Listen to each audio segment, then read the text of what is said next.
Jai Radha Madhava Radha Madhava Radhe. Jaya Radha Madhava Radha Madhava Radha.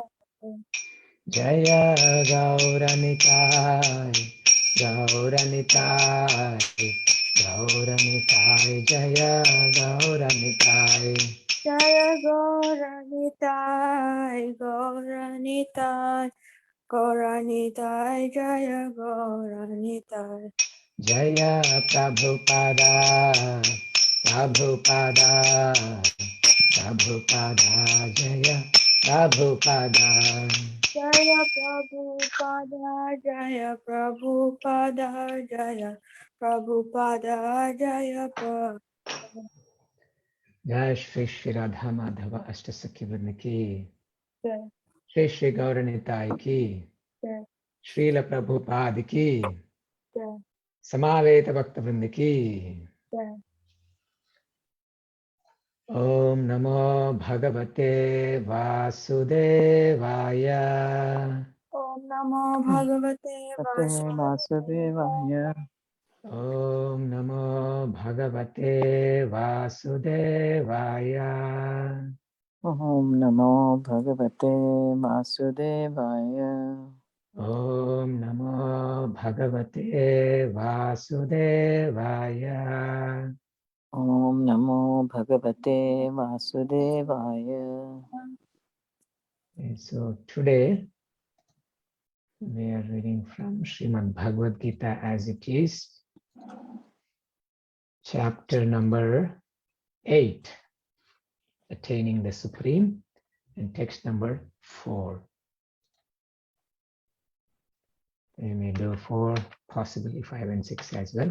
Let's see how far we'll be able to do. Okay. So please repeat after me. Adhibhutam ksharo bhava Adhibhutam Ksharo Bhava. purushascha Purushaschadidaivatam. Adhidaivatam adhiyagnohamevatra Adhiyajñoham Evatra. dehe dehabhritambara. Dehe Deha Pratambara. Tambara. Adhibhutam ksharo bhava Adhibhutam Adhibhutam Ksharo Ksharo Bhava. Bhava purushaschaadhidaivatam Purushaschadidaivatam. Purusastadhidaivatam adhiyagnohamevatra Adiyajñoham Adhiyajñohamivatra Evatra. dehe dehabhritambara. Dehe Dehe Dehabhritambara. Dehapratam Adhibhutam ksharo bhava Adhibhutam Adhibhutam Ksharo Ksharo Bhava. Bhava purushaschaadhidaivatam Purushaschadidaivatam. Purushastadhidaivatam adhiyagnohamevatra Adiyajñoham Evatra. Adhiyajñohamivatra dehe dehabhritambara. Dehe Dehe Dehabhritambara. Dehapratam. Would anyone like to chant? Adhibhutam Ksharo Bhava. Adhibhutam ksharo bhava Sarvabhava Purushaschadidaivatam. purushaschaadhidaivatam Adiyajñoham Evatra. Adi adhiyagnohamevatra Dehe Dehabhritambara. dehe Adhibhutam dehabhritambara. Anyone else? Adhibhutam Ksharo Bhava Adhibhutam Adhibhutam Ksharo ksharo Bhava. bhava Purushasthadidaivatam Purushaschadidaivatam. purushaschaadhidaivatam Adhiyajñohamivatra Adiyajñoham Evatra. adhiyagnohamevatra Dehe Dehabhritam Vara. Dehe dehe Dehabhritambara. dehabhritambara. Anyone else would like to chant? Okay, so we will do word for word. Adhibhutam. Adhibhutam the physical manifestation. the physical manifestation. Sharaha, Sharaha, Sharaha, constantly changing. constantly changing. Bhavaha, Bhava, Bhavaha, nature. nature. Purushaha, Purushaha, Purushaha, the universal form, the the universal universal form, form, including all the demigods like the sun and moon.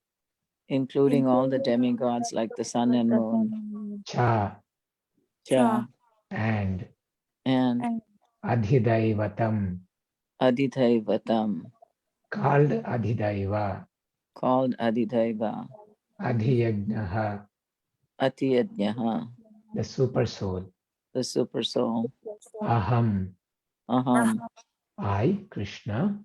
I, Krishna, Eva, Eva, certainly. certainly. Atra, Atra, in this. in this. Dehe, Dehe, body. body. body, Deha bhritam, Dehabratam, of the embodied. of of the the embodied. embodied. Vara, Vara, O best. O O best. best. Translation and purport by His Divine Grace, A.C. Bhaktivedanta Swami Prabhupada. Let's see here. Kweku, would you like to read the translation and purport? My brother, I wish I could, Prabhu. I'm driving. I've been chanting along, but right now I just got to this destination. Okay, And all right. it's working, so and it's talking. That's why I'm on mute and not even. But I'm participating fully No problem. in my Atman. You can hear. You All can right, hear. brother. Okay, thank you. You're welcome. Oh, best of the, okay, Gopi, please go ahead. O best of the embodied beings, the physical nature, which is constantly changing, is called Adhibhuta, the material manifestation. The universal form of the Lord, which includes all the demigods, like those of the sun and moon, is called Adhidaiva. And I, the Supreme Lord, represented as the super soul in the heart of every embodied being, am called Adhiyagnya, the Lord of sacrifice. Purport. The physical nature is constantly changing. Material bodies generally pass through 6 stages. They are born, they grow, they remain for some duration, they produce some byproducts, they dwindle, and then they vanish. This physical nature is called Adhibhuta. It is created at a certain point and will be annihilated at a certain point. The conception of the universal form of the Supreme Lord, which includes all the demigods and their different planets, is called Adhidaivata. And present in the body along with the individual soul is the super soul, the plenary representation of Lord Krishna. The super soul is called the Paramatma or Adhiyagya and is situated in the heart. The word Eva is particularly important in the context of this verse, because by this word the Lord stresses that the Paramatma is not different from him. The Supersoul, the Supreme Personality of Godhead, seated beside the individual soul, is the witness of the individual soul's activities and is the source of the soul's various types of consciousness. The super soul gives the individual soul an opportunity to act freely and witnesses his activities. The function of all these different manifestations of the Supreme Lord automatically become clarified for the pure Krishna conscious devotee engaged in transcendental service to the Lord. The gigantic universal form of the Lord is called Adhidaivata. Called Adhidaivata is contemplated by the neophyte who cannot approach the Supreme Lord in his manifestation as Super Soul. The neophyte is advised to contemplate the universal form, or Virat Purusha, whose legs are considered the lower planets, whose eyes are considered the sun and moon, and whose head is considered the upper planetary system. Thank you.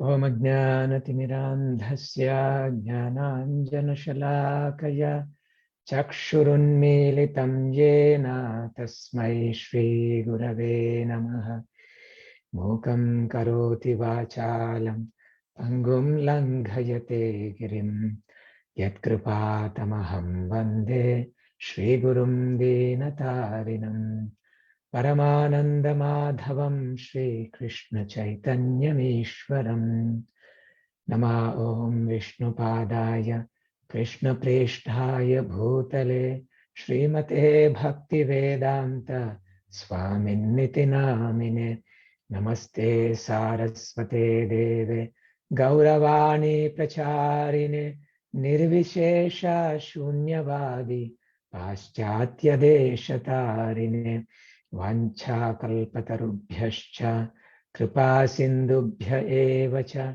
patitanam pavanebhyo vaishnavebhyo namo namaha. Jai Shri Krishna Chaitanya Prabhu Nityananda Shri Advaita Gadadhara Shri Vasadi Gaura Bhakta Vrinda. Hare Krishna Krishna Krishna Hare Hare Hare Rama Rama Rama Hare Hare. So this is chapter number 8, Attaining the Supreme. And how did this chapter begin? Does anyone remember?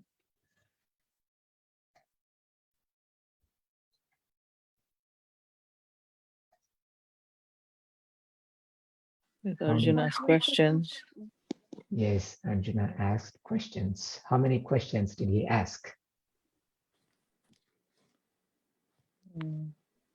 8 questions. Yes, I think I gave this trick sometime before when I was speaking on chapter 8. Gopi remembers. 8th chapter and 8 questions.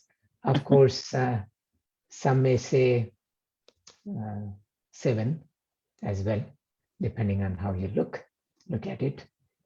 And why did Arjuna ask the question? So in Bhagavad Gita, usually Arjuna is asking, Krishna is answering, and sometimes Krishna gives additional information as well, even before Arjuna has asked something, and that kind of leads into more questions for Arjuna. So that's how the book proceeds. And so if Arjuna is asking, then what was the previous context? Why did Arjuna ask questions?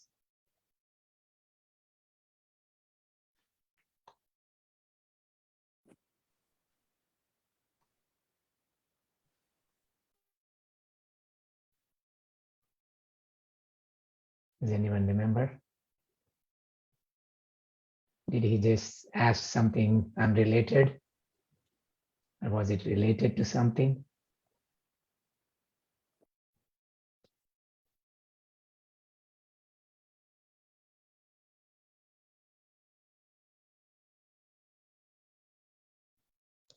So the reason I'm bringing this up is this particular chapter is also considered like a detour, right? When you're traveling on the road, there's some construction, then they tell you to go a different path and then come back on track.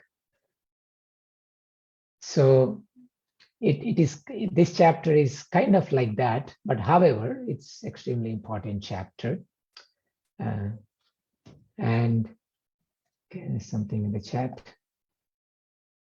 Okay, so Gopi has put something in the chat. That was the last verse of the 7th chapter. Yes, that was the last verse in the 7th chapter. Actually, there were last 2 verses in chapter number 7. It's very nice to read Bhagavad Gita like this. And the reason is then we remember a bigger picture. Krishna consciousness is like, we need to know where we are going. And we need to know where we are, how far we need to go. It's like climbing on the tree. The spiritual master explains, you climb on the tree and you get a big picture view. You get down and try to go there, right? So scriptures also, we can try to we are not so smart to grasp everything, but we can get some high level understanding of what's going on. And that high level of understanding is possible when we make inquiries on the structure of the book and just putting some questions, why, what, when, how. By asking those questions when we read, then it becomes easy for our memory to remember and contemplate on these things. Because we have a tendency to do these things with material things. When we go shopping, how much is this? Where can I get for a lesser price? Why is this one more expensive? We have all these questions. So, but all those inquiries will not help. It is when Srimad Bhagavatam, when the sages ask questions to Suta Goswami, Variyaneshate Prashna Kruto Lokahitam Nrupa.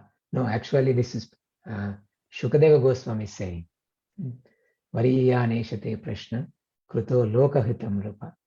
Atmavit Sammata Pumsam Shrotavyadini Yahpara. So the questions surrounding Krishna are useful because they help in self-realization. So we can identify with Arjuna as a student, and how is Arjuna as a student receiving the Bhagavad Gita. So these things will help. So chapter number 7 was spoken because Krishna, towards the end of chapter 6, he was saying, Yoginam api sarvesham mad gatena antaratmana shraddhavan bhajate yo mam same yukta ta same yukta tamo mataha. So those who always is thinking of me within himself and engaged in my devotional service, that person I consider to be the best of all the yogis. But how do we think of Krishna all the time? So immediately Krishna expanded on that topic, that we, in order to think of Krishna all the time, we need to know who Krishna is. We need to know more details about him so we can think of him. So he gives chapter number 7, explaining knowledge about himself and how he is present in various things. And therefore, we have to worship him. And then he describes people who don't worship him, who worship him, who worship but not him, someone else. And he talks about the destination of these different people. And okay, agreed, you worship Krishna and you get to a destination, but then when it should be done. So towards the end, he also talks about people, those people who can do it when our sins and everything are exhausted. Then those people can execute devotional service with determination. And towards the end, in two verses, he says something, okay? 29 and 30. Jaramarana mokshaya mamashritya yatantiye te brahma tadviduk krishnam adhyatmam karma chakilam. There are two Sanskrit words in here, Brahma, Adhyatma. And then in the next verse, Sadi bhutadi daivam mam, Sadi yagnam cha ye viduhu, prayana kale picha mam, te vidur yukta chetasaha. And in here you find sa adi bhutam, adi bhuta and adi daiva. So now you have 4 Sanskrit words. And then sa adi yagnam, 5. And then prayana kale picha mam te viduhu, means those who know me even at the time of death, prayana kala. So you have 6 things in here. Now Arjuna simply asks questions on all these 6 things. Now the reason it becomes 8 is, let's look at the 8th chapter. So Arjuna is asking here, Kim tad Brahma kim Adhyatma. Now if you remember, Brahma and Adhyatma have come in this one. Actually, I missed one. There's also karma. Okay. Te Brahma tadviduk krishnam adhyatmam karma chakilam. So there's Brahma, there's Adhyatma, there is karma. In 729, actually there were 3, and the next one there were 4. So there were 7, but then it becomes 8. So now, therefore, Arjuna is asking what he heard in 729. Krishna has mentioned something about intelligent persons who are endeavoring for liberation, Jara Marana Mokshaya, and Mamashritya Yatantiye. By surrendering to Krishna, they endeavor, and they are considered to be Brahma because they entirely know everything about the transcendental activities. Okay, so Adhyatmam Karma Chakilam. So Adhyatmam Karma. Brahma, they are Brahma and they know Adhyatmam Karma. So now Arjuna is thinking, what is this? Krishna is throwing some interesting words into the conversation. It's like some new people come to the temple and you're talking about, there'll be Aratik ceremony and all these things like, oh, what is Arati? I don't know what Arati is, and all these terms we use. So Krishna is using these words. However, the word karma has been used previously. And Arjuna is again asking what is karma. Because previously Krishna said, Kim karma, kim karma, kim akarmeti kavayopyatra mohitaha. What is karma, what is akarma? Even the most intelligent are bewildered. But nonetheless, Arjuna is again asking these points. So, kim tad brahma, kim adhyatma, kim karma purushottama. Those are the three. And then he also asks, adi bhutam cha kim proktam, adi dhaivam kimuchyate. So, adi bhuta, adi daiva are mentioned in 730, adi bhuta, adi daivam. And then the next one, adi yajnaha katam kaha atra dehesmin madhusudana. Now he's talking about adi yajna. So here simply said, Sadi daivam adi bhutam adi daivam mam sadi yagnam cha ye viduhu. Okay. So just adi yagnam is mentioned, but here Arjuna is asking two questions about adi yagna. Adi yagnaha katam atra dehe and adi yagnaha kaha. Kaha means who. So adi yagna, who is adi yagna? And how does he live in the body? How does he live in the body? Okay. So I don't know why Arjuna had to ask how he lives in the body. Okay, because in 730 it says, those in full consciousness of me, who know me, the Supreme Lord, to be the governing principle of the material manifestation of the demigods and of all methods of sacrifice, can understand and know me, the Supreme Personality of Godhead, at the time of death. So he's talking about knowing him. Of course, previously he said, no one can know me, but I know everything. I know everything that has happened, but no one can know me. But nonetheless, he's saying some people will know him. And who are those people who can know Krishna? That's what he discussed in 730. Those who know me as all these things, those people know me properly. So now, okay, if you know all these things, then you know Krishna, but I don't know what these things are. If you know that you are behind all these things, then we know you properly. But actually tell me what these things are. What is Adibhuta, what is Adiyajna, what is Adidaiva, what is Brahma, what is Adhyatma, what is Karma, and Prayana Kala. Next one is Prayana Kalecha Katam Gneyosi Niyatatma Bihi.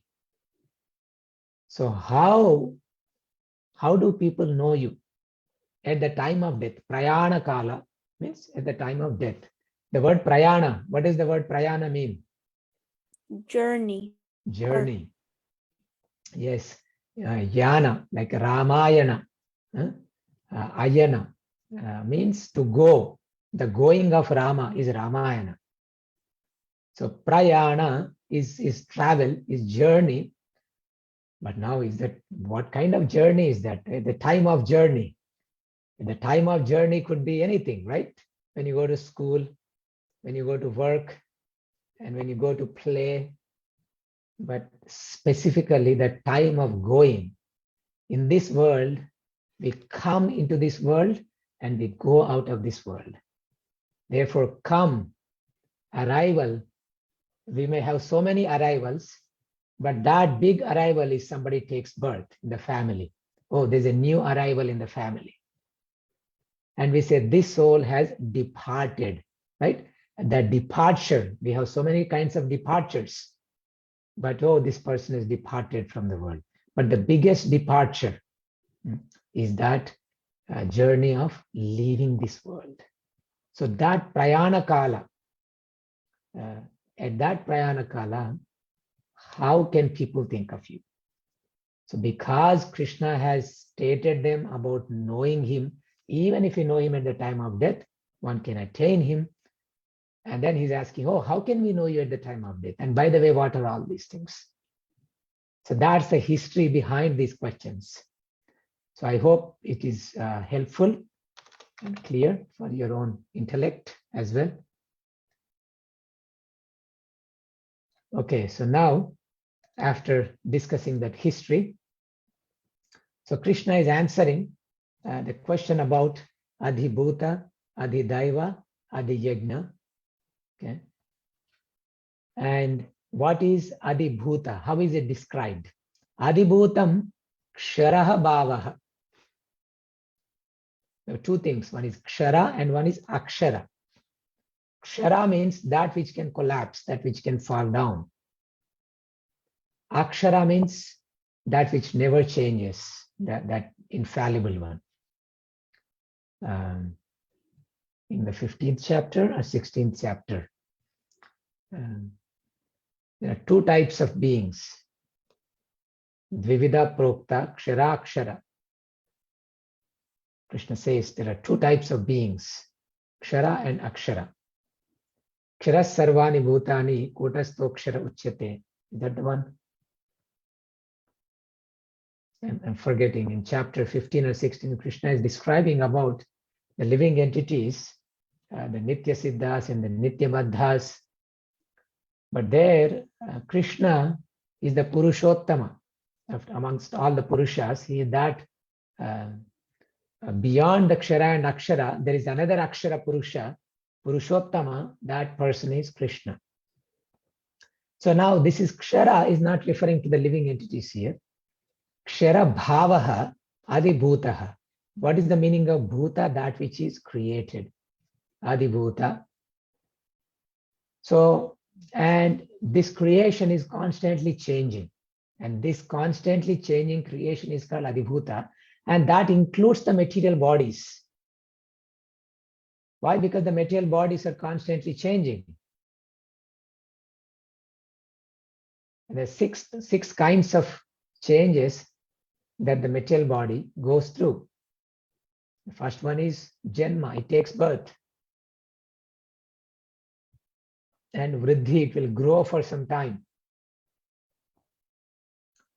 And then it produces byproducts. You can take any example. Take an example of a tree, of a plant. So it takes birth. You take the seed, put it in the ground, it germinates, takes birth. And then it will grow. And then it will not grow, beyond certain height. It will not go all the way to the sky. Different branches and stuff may be coming. And what happens is then it starts producing the byproducts, the fruits. And after some time, it starts becoming, it's dwindling, it becomes old. And then when it becomes old, eventually it will die, it will vanish. Mrityu. So between Janma and Mrityu, there are 4 other stages. So what is taking birth is the body. What is dying is also the body. Therefore, Jatasya hi dhruvam mrityur dhruvam janma mritasya cha. That which is taking birth has to die. And that which dies has to take birth. That's the material body.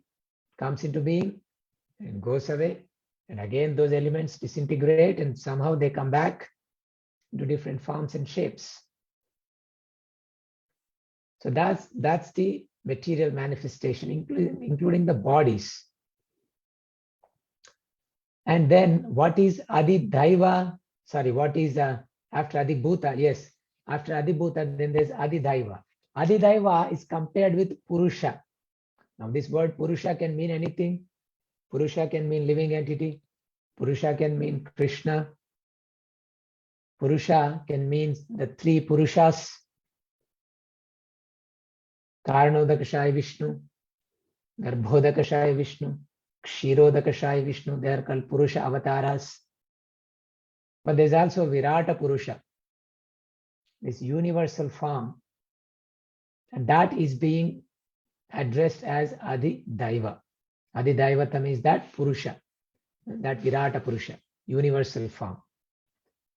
And the fact that the word Daiva is present in it.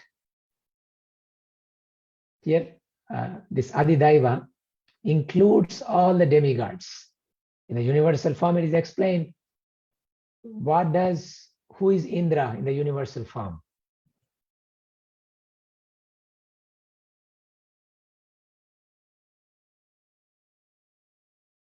Which part of the body of universal form represents Indra?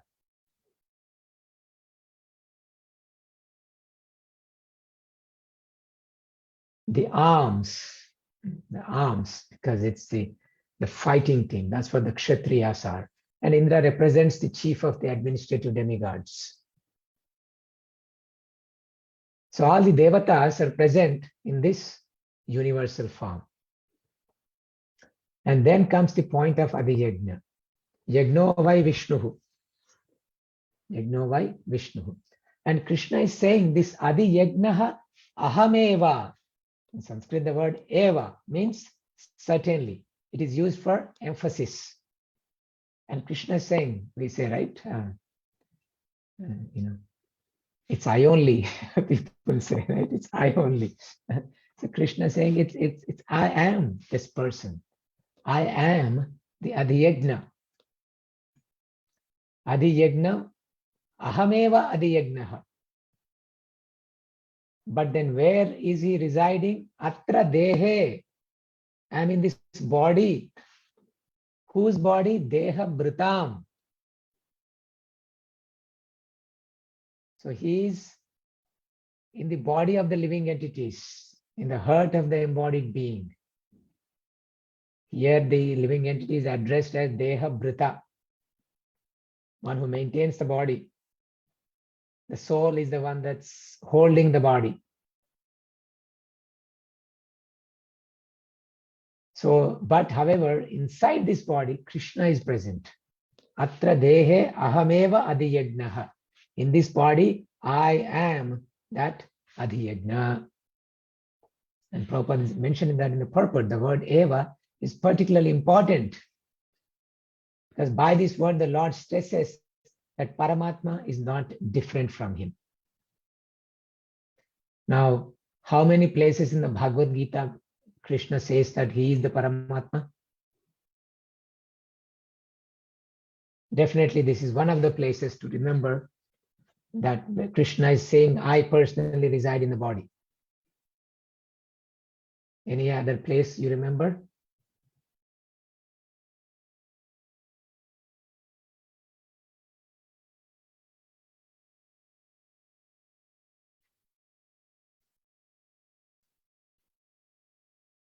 I remember one.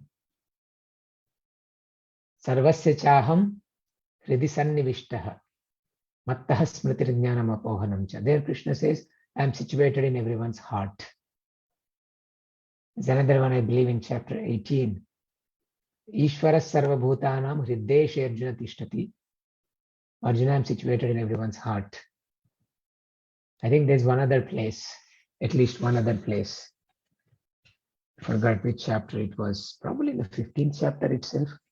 Oh, in the 13th chapter also. Kshetrajnam cha mam vidhi sarva kshetreshu bharata.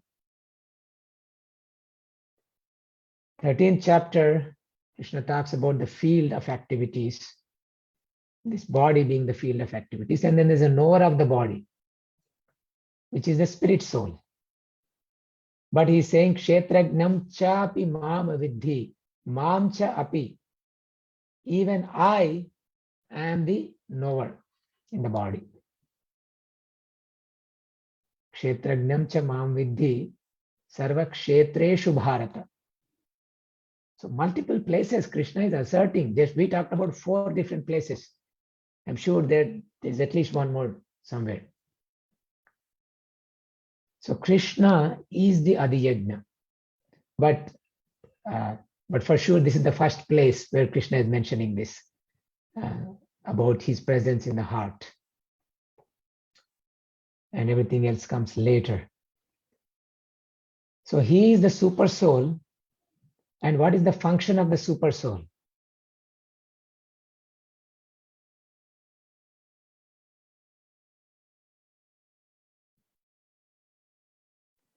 What is the function of Krishna? To guide. To guide. Is it in Bhagavad Gita? He says, Upadrashtanumantacha Bharta Bhokta Maheshwaraha. Yes, so this is another place. I said at least one more place. Upadrashta. Bhagavad Gita. It's in the 13th chapter. Yet in this body, Upadrashtanumantacha Bharta Bhokta Maheshwaraha. Now there he said Dehabrut. In the bodies of the Dehabrut, I am there. But here he's saying, but actually I am the Bharta. I am the maintainer. Upadrashtanumantacha Bharta Bhokta Maheshwaraha. Paramatmeti chapyukto dehesmin purusha paraha. There is Parapurusha in this body. There is another transcendental personality who is inside the body, and he's called Paramatma, and his function is he's the overseer, he's the permitter, he's the maintainer, he's the enjoyer, he's the Lord of everything, and his name is Mr. Paramatma. That's Krishna. And he is none other than Adiyajna. And this Krishna is present in us. And what is he doing? As we discussed, he is the witness. He is the Upadrashta. Not only that, he is the permitter also. He gives the individual soul an opportunity to act freely, and he witnesses the activities. So in other words, without Krishna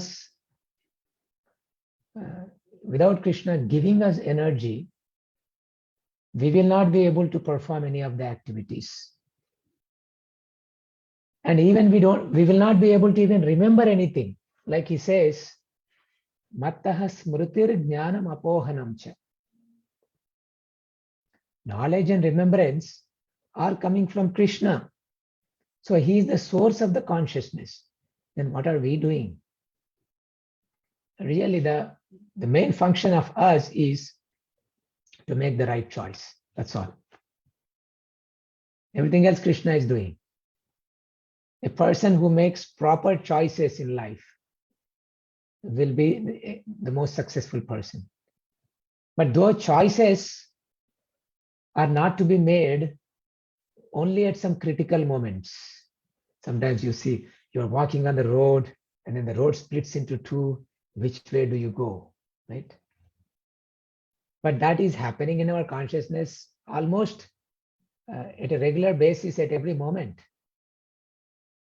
Should I be hearing this lecture now, or should I just do something else?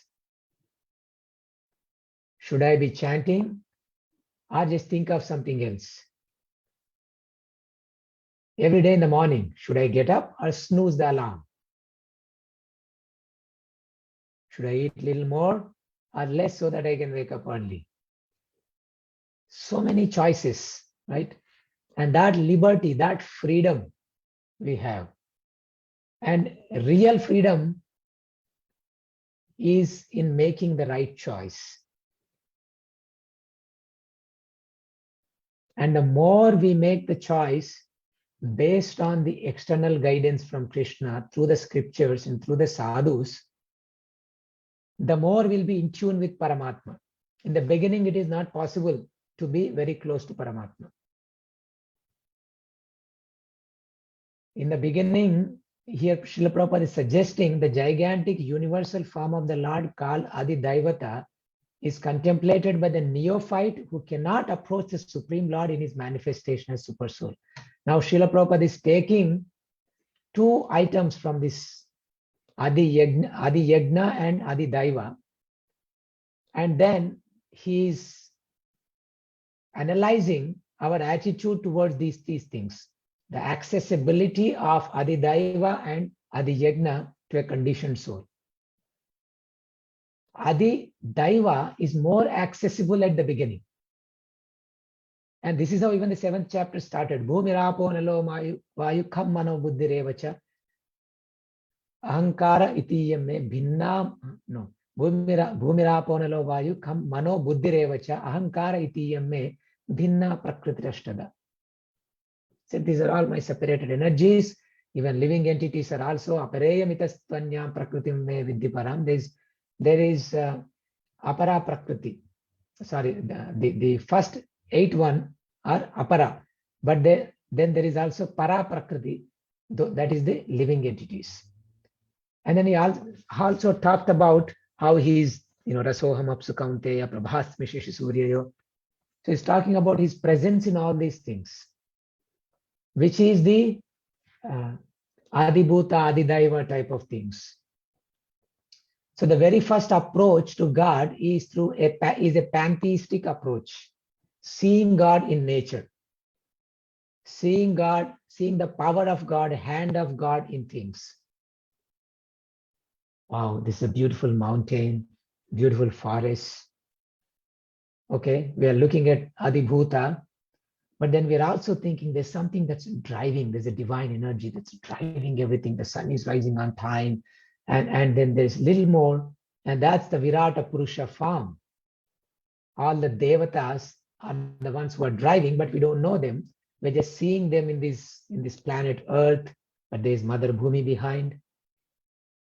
There's sun planet, but there's sun god behind. There's rains coming, waterfalls in the rivers, but there's Indra and Varuna behind them. So the very first approach to God is through this pantheistic approach. So therefore, in the neophyte stage, Srila Prabhupada is saying the neophyte is advised to contemplate the universal form. And this is how Srimad Bhagavatam begins. The second canto of Srimad Bhagavatam, first chapter is pantheism.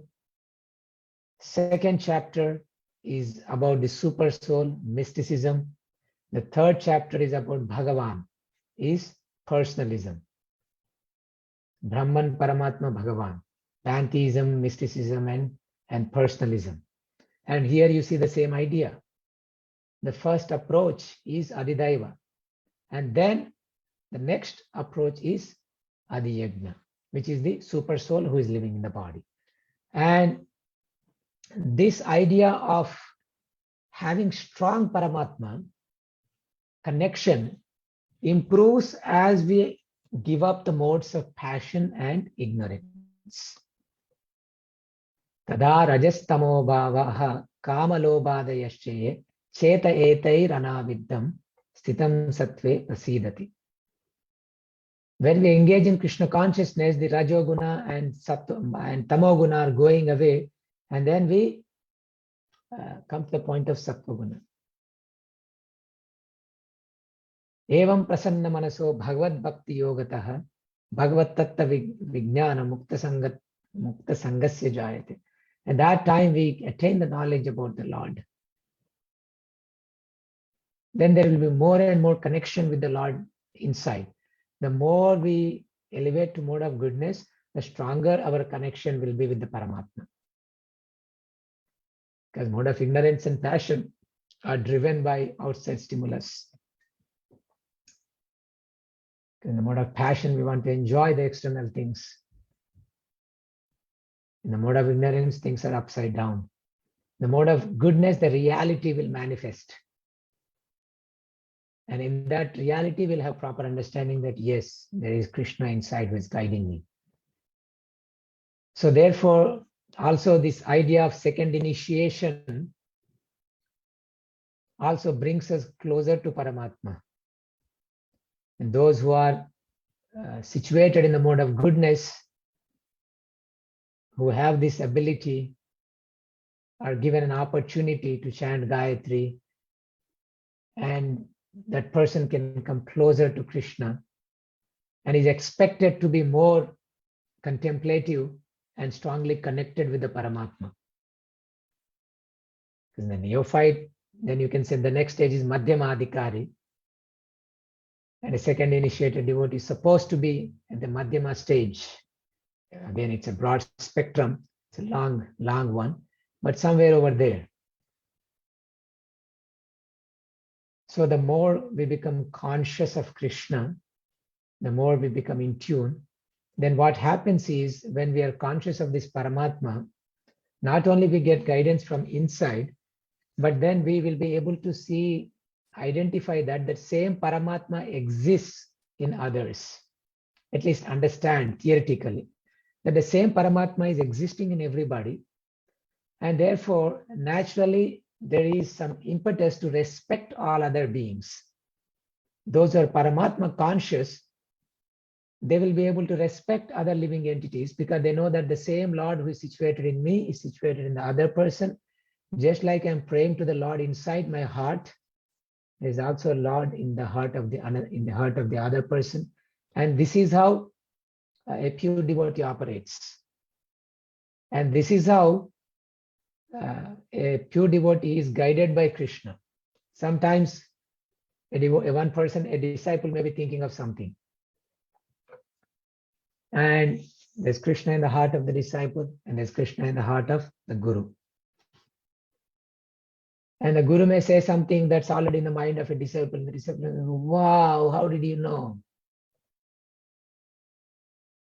So it's not that guru has become God, but because guru is strongly connected to Krishna, Krishna has somehow revealed the information to guru in such a way that it manifests in front of the disciple. So this happens through the Paramatma. And of course, Paramatma also helps. The consciousness itself is coming from him, but it is also visible in the material activities also. For example, the baby is crying, mother has the intuition. I think my baby is hungry. I better go and check her. Mother is cooking. She put the baby in the bedroom, baby is sleeping. But mother gets an idea, you know what? I think the baby may be up. And the mother goes, and yes, the baby is up already. And looking here and there and trying to move. And who told? It's a Paramatma in the heart. And not only that, even these birds, some of the birds, they fly hundreds of miles to cross the ocean and go on the other side. And they somehow are inspired to eat in such a way that their body weight is not too much, so they cannot fly, not too weak so that they cannot fly. And they eat, and then one day they rise in the sky and just keep going for hours and days. And who is helping them? Where is the compass? Which side to go? All that intelligence is given by Krishna in the form of Paramatma. So, but then how do we make connection with the Paramatma? We have to come to the platform of transcendence. And the closest neighbor of transcendence is mode of goodness. And that comes through chanting of the holy names and association with the devotees. And the primary thing in the process is chanting of the holy names, which can be done properly in the association of devotees only.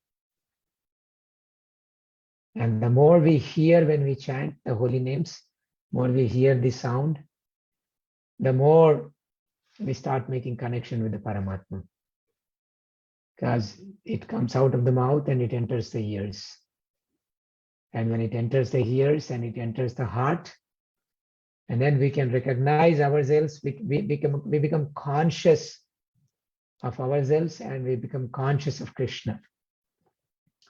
So in this way, the Paramatma connection becomes strong. And only when this Paramatma connection becomes stronger and stronger, we become free from fear. Otherwise, we become fearful and lonely. One of the reasons sannyasis, they travel alone. In the olden days, they travel in deep jungles alone, but they were fearless. How?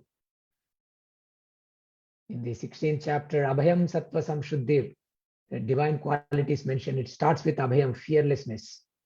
It's a quality of a sannyasi. Sannyasi is fearless because of their strong connection with Paramatma. And because we don't have that strong connection, talking about myself, then we're fearful. We're fearful about so many things, about our future, about our jobs, about our health.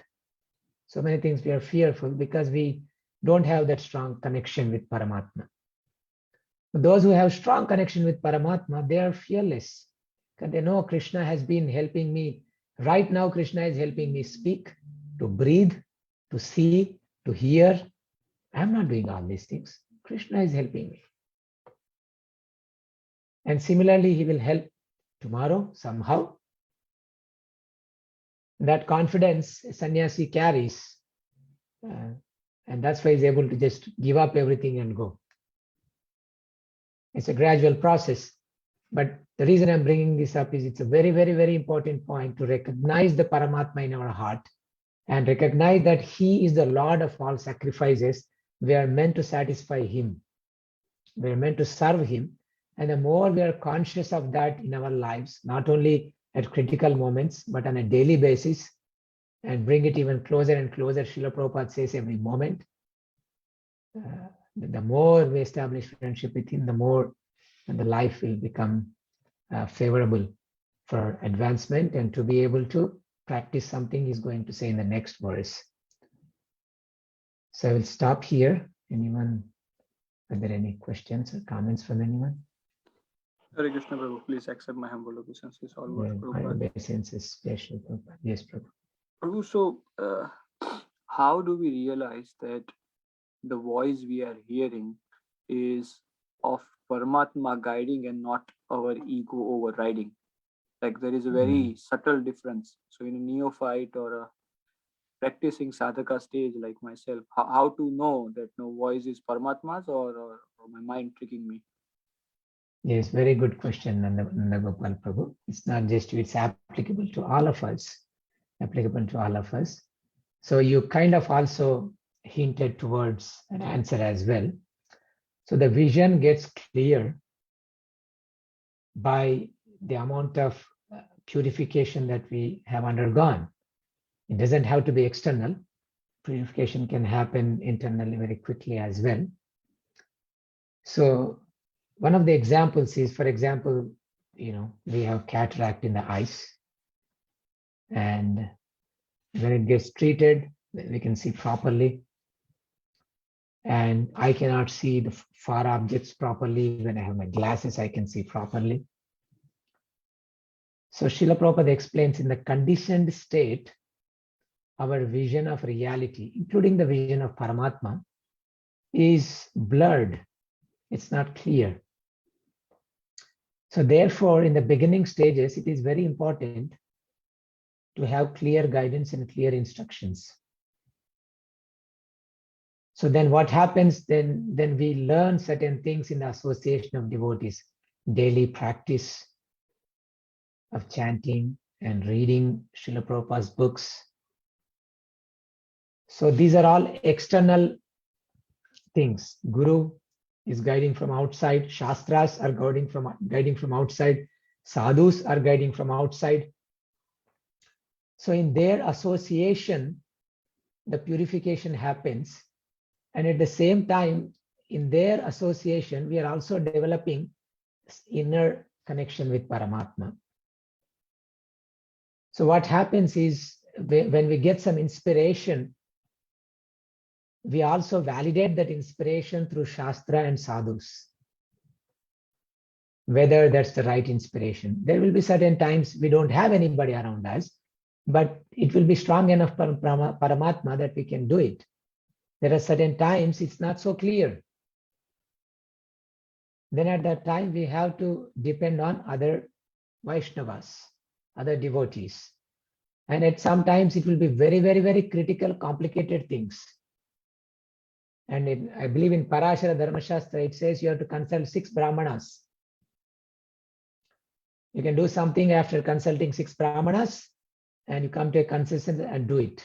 And my Guru Maharaj jokes that if it is wrong and you go to hell, you'll have 6 people to chant with you in hell if it goes wrong. That's funny. So, yes, we seek guidance. As we advance more, it starts becoming clearer and clear. In one place, Srila Prabhupada says, at every step, we have to conform with spiritual master. In one of the purports, I don't recall where it was. But then, we have Guru, Sadhu, Shastra. That's why I said a second initiated devotee is supposed to behave in a proper way, not just like whimsical. Don't do, not expected to do things whimsically, right? Okay, there may be mistakes, but not whimsically. So at that point, you can figure out what's good for your spiritual life and what's not.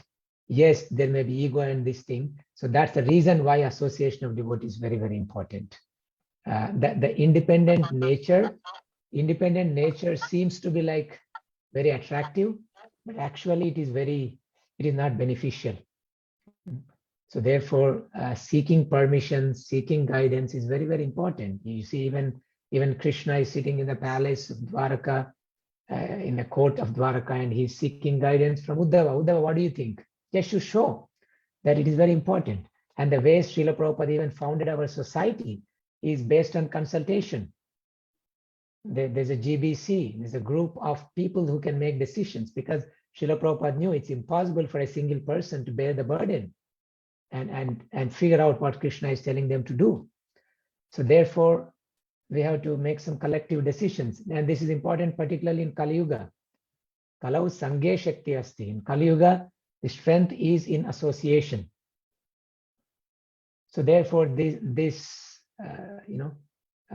having devotees with whom we can consult on certain matters, and the more important it is, the more guidance we need. But on a general day-to-day basis, as we progress, it should be clear for us. So because your question is not specific, I gave some generic answer with some examples. I hope you have some use out of it. You get some use out of it. Absolutely, as always. Thank you very much, Prabhu. Thank you, Prabhu. Okay, so anyone else? I just want to the brother's question. Well, thanks for your explanation. I also wanted to say that when from my experience, when one is completely detached from all desires in material nature, then truth or the answers, when you're making any choices about anything, you're confident because you're moving from a place of,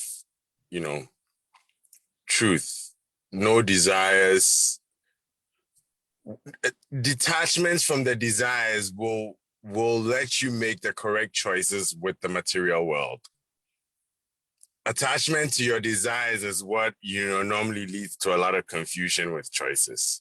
So talking about the voice in the head, we all have a voice in the head that we listen to, and sometimes in movies it's depicted as like a little good angel, black angel and white angel on your shoulders. But we all have that voice where you hear the good voice and the other voice, and you have to make a choice. But I've come to learn that detachment from desires will always keep you on a middle path where you cannot err. That's it. Thank you. Yeah, good point, Kweku. Yes, it does. Detachment does help because it will put you in a situation of neutrality, not biased. Correct. So the next step after that is, now when you are neutral, not biased, still you don't know what to do. Okay. So that's where spiritual knowledge and spiritual guidance and spiritual master is helpful. And if you look at the example of Bhagavad Gita, Arjuna was detached. He was like, Kim no Rajyena Govinda. I don't want this kingdom. I'm okay. Let them kill me. Let them kill me unarmed. The sons of Dhritarashtra attack me unarmed. I'm fine. Right. But still he's saying, I don't know what to do. Right. Should I go kill them or should I let Exactly. them kill? Yes, Right. I don't know what to do. So therefore, Krishna, you tell me what is good for me. Correct. So what you explain makes you the best student. Okay. What you explain makes you the best student. And then you need a teacher to tell you what's the right thing to do. And that teacher is Guru Sadhu Shastra. Okay. I see what you're saying. So excellent. I mean, you came to excellent realization. You came to the same realization as Arjuna, but the next step, you have to take that next step of depending on Krishna and Guru, right? And then we'll be saved. Correct. A perfect addition. Thank you. Thank you. Thank you for putting it in context. Thank you. Thank you. Okay, we'll stop here unless anyone is holding on, making any comments. So thank you very much, devotees, for your association. Pancha kalpatarubhyascha kripa sindhubhya evacha patitanam pavanebhyo vaishnavebhyo namo namaha. Antakoti Vaishnavandi ki jai, Srila Prabhupada ki jai. His Grace Srinivasacarya Prabhu ki jai. Nanda Gopal Prabhu and all Vaishnavas ki jai. Hare Krishna, everyone. Hare Krishna. Actually, Prabhu, very well. He left.